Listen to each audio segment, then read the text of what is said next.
అయితే అలాగనే ఈమె ఈ మహిమ కుమారి ఈ యొక్క చెల్లి ప్రభుకుమార్ అనే సహోదరుడి మీద నిందా ప్రచారం చేసింది. అయితే ఈమె వాస్తవం అయితే చెప్పేది నిజమైతే ఈమె ఎప్పుడు అక్కడ ఆ బ్రాంచీలో ఉన్నారు. కొద్ది గొప్ప న్యాయం చెప్పేవాళ్ళు ఉండరా? అందరూ ప్రభుకుమార్ పక్కనే ఉంటారా? జరిగింది వాస్తవం అయితే నిజమైతే నిజానికి అబద్ధానికి ఎంతో తేడా ఉంటుంది కదా. కానీ ఈ సిస్టరు చెప్పిన ప్రకారముగా అక్కడ జరిగిందా లేదా అనే దాన్ని కొంచెము ఆడపిల్లల విషయం కనుక మరి అందరం మౌనం అయిపోయి, ఎందుకంటే ఈమె చెప్పేది జరగకపోతే ఆమె జీవితము రోడ్డును పడుతుంటుంది, రోడ్డు పాలైపోద్ది. ఎందుకు రోడ్డు పాలైపోతుంది? అక్కడ నిజమైతేనేమో ఎవరి మీద అయితే ఫిర్యాదు చేసిందో ఆ సోదరుడికి ఇచ్చి ఆమెని వివాహం చేయొచ్చు. ఈమె చెప్పేది వాస్తవం కాకపోతే ఈమె చెప్పేది వాస్తవం కాకపోతే ఆమె జీవితము రోడ్డు పాలవుతుంది. కనుక ఇది గుర్తెరిగిన మేము ఆమె గురించి మేమేమి ప్రస్తావించలేదు. మేము ప్రస్తావించకపోక మౌనంగా ఎందుకున్నాము అంటే, ఈమె ఆరోపణలు చేస్తుంది. నిజాలు మరి నిజంగా ఆ బ్రాంచీలో ఉన్న ప్రభుకుమారు ఆమె చెప్పేది మాటల ప్రకారముగా నిజమైతే, నిజమనిపిస్తే ఆమె దగ్గర సాక్ష్యాల ఆధారాలతో సహా తప్పకుండా రుజువు పడితే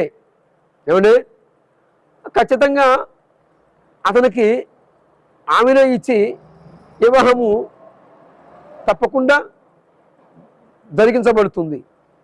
ఆమె గనుక ఆమె చెబుతున్న మాటల్లో వాస్తవాలు లేకపోతే, సాక్ష్యాలు లేకపోతే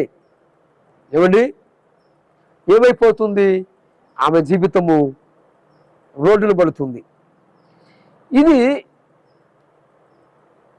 ఆడమనిషి జీవితానికి సంబంధించింది కనుక తండ్రి సన్నిధి బ్రాంచీలో ఉన్న దైవజనులు ఎవరు కూడా మాట్లాడలేదు. ఇప్పుడు ఎందుకు మాట్లాడాల్సి వస్తుంది అంటే, ఇక్కడ ఈ సిట్టి చెల్లి చెప్పినట్లుగా నేరము ఆరోపించింది, కానీ ఆ సాక్ష్యాలు ఏమీ లేవు. ఆ సోదరుడితో మాట్లాడుతున్న ఆ వీడియో క్లిప్పులు ఉన్నాయి. తర్వాత నేను 4-3 ప్రశ్నలు ఉన్నాను. ఈమె ఎవరి కాడికి పోవాలి? సరే, వీళ్ళు మొత్తానికి ఈమె నేను అన్యాయం చేయబడ్డాను, నేను మోసపోయాను అని చెప్పింది. అయితే ప్రేమైన విఘ్నులు, జ్ఞానులు, సమాజంలో ఉన్న మనుషులందరూ కూడా కొంచెము ఆలోచించాలి. ఈ సిట్టి చెల్లి చెప్పినట్లుగా నిజమేనా, వాస్తవేనా, కాదు అని చెప్పాలి. క్లోతిఫర్ భార్య ఎలాగైతే యోసేపు మీద నేరం మోపిందో అలాగనే ఏమో నేరం మోపిందని చెప్పాలి. ఎందుకు? ఈమె వాస్తవంగా జరిగింది నిజమైతే ఆ యొక్క ప్రభుకుమారు అనే ఆ సహోదరుణ్ణి ఎక్కడైనా నిలదీయొచ్చు.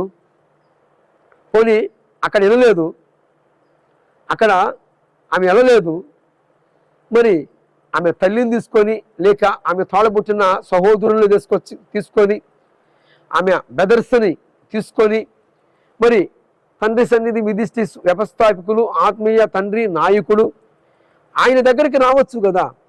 ఈమె ఎవరిని ఆశ్రయించింది? ఈమె ఎవరి దగ్గరికి వెళ్ళింది అంటే ఈమెకు న్యాయం చేసేవాడి దగ్గరికి వెళ్ళలేకపోయింది, ఈమెకి అన్యాయం చేసేవాడి దగ్గరికి వెళ్ళింది. అవునంటారా కాదంటారా? పోనీ ఈ తెలిసి తెలియక ఈ సిట్టి చెల్లి వెళితే అక్కడ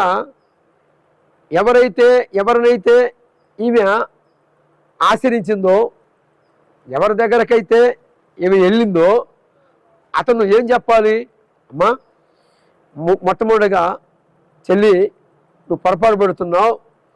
ఆత్మీయ నాయకుడు, తండ్రి సన్నిధి మిదిష్టిస్తుని స్థాపించిన షాలేమన్నని నువ్వు మరి ఆశ్రయించాలి.